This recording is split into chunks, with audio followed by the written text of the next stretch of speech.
Halo Sobat Tani, perkenalkan nama saya Rifa Putra Pratama dari Penyuluh Pertanian Berkelanjutan 1 semester 1 dari Politeknik Pembangunan Pertanian Yogyakarta Magelang jurusan Pertanian.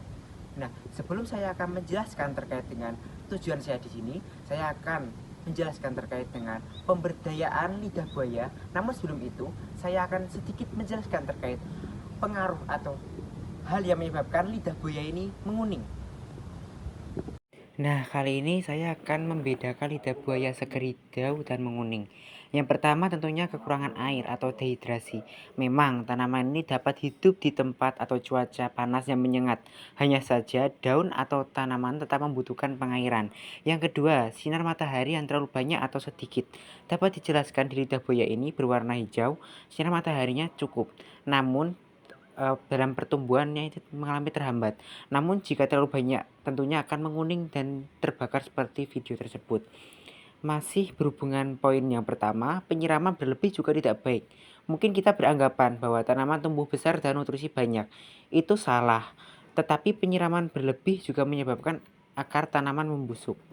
Yang selanjutnya ada kelebihan atau kekurangan nutrisi. Ini juga masih sama, yaitu apabila tanaman tidak dirawat sesuai dengan porsi atau ketentuan dapat menyebabkan penguningan. Yang kelima juga ada infeksi atau penyakit. Ini juga pasti penyebab daun menguning karena serangan hama jamur atau kutu daun. Yang terakhir juga penyebabnya ini ada usia tanaman. Nah, ada pengaruhnya pada segi usia, yaitu yang siklus alami hidup di mana daun lidah buaya ini lebih tua akan menguning atau mati. Nah, bagaimana nih Sobat Tani yang sudah melihat penyebab bagaimana daun lidah buaya ini menguning? Setelah itu saya akan tunjukkan ke video selanjutnya, yaitu terkait tentang pemberdayaan aloe vera atau lidah buaya di Gunung Kidul, Yogyakarta. Selamat menyaksikan. Warga Ngelipar Gunung Kidul menekuni usaha pembuatan minuman dari tanaman lidah buaya atau aloe vera. Minuman aloe vera dipasarkan ke berbagai daerah dengan omset mencapai jutaan rupiah per bulan. Hampir setiap pekarangan rumah di Padukuhan Jeruk Legi, Katongan, Ngelipar Gunung Kidul memelihara tanaman aloe vera atau lidah buaya. Tanaman gurun yang awalnya hanya dijadikan sebagai tanaman penghias tanaman ini ternyata mampu diolah menjadi berbagai olahan. Salah satunya minuman nata de aloe vera yang nikmat dan menyehatkan karena mengandung asam amino, mineral, vitamin, dan enzim. Seperti yang dilakukan Alan Effendi, warga Jeruk Legi Katongan Ngelipar Gunung Kidul ini membuka usaha pembuatan minuman dari lidah buaya. Proses pembuatan minuman ini tergolong mudah. Pertama, memetik batang aloe vera tua dengan daging tebal dan diambil daging lidah buayanya. Daging lidah buaya ini kemudian diremas dalam wadah baskom dengan tujuan menghilangkan kandungan lendir.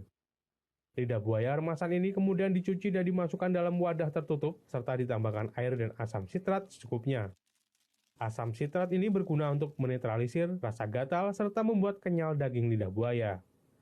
Setelah didiamkan 12 jam, daging lidah buaya kembali dicuci bersih dan direbus menggunakan air mendidih selama kurang lebih 10 menit.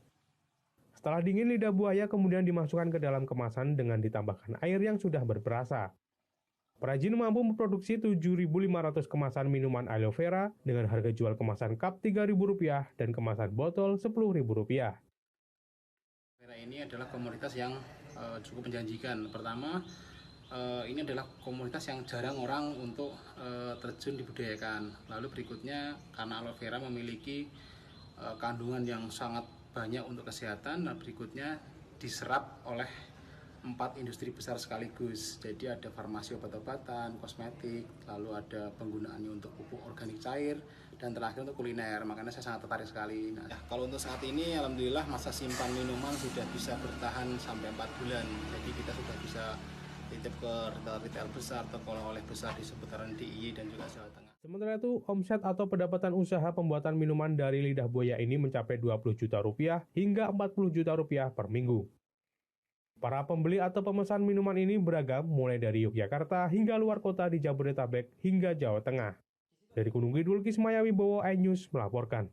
Nah, dari video tersebut kita dapat simpulkan bahwa daerah Gunung Kidul yang tandus, kering, dan sulit untuk pertanian ternyata dapat digunakan untuk lahan pertanian, yaitu pertanian lidah buaya, yaitu dengan beberapa cara yang mungkin kita anggap sepele, yaitu dengan pot yang hanya pot ditanami lidah buaya, dan ternyata dari yang peranakan kecil dan sudah berkembang menjadi besar dan dapat digunakan untuk ladang usaha dan digunakan pemberdayaan untuk kemakmuran dari sebuah masyarakat tersebut.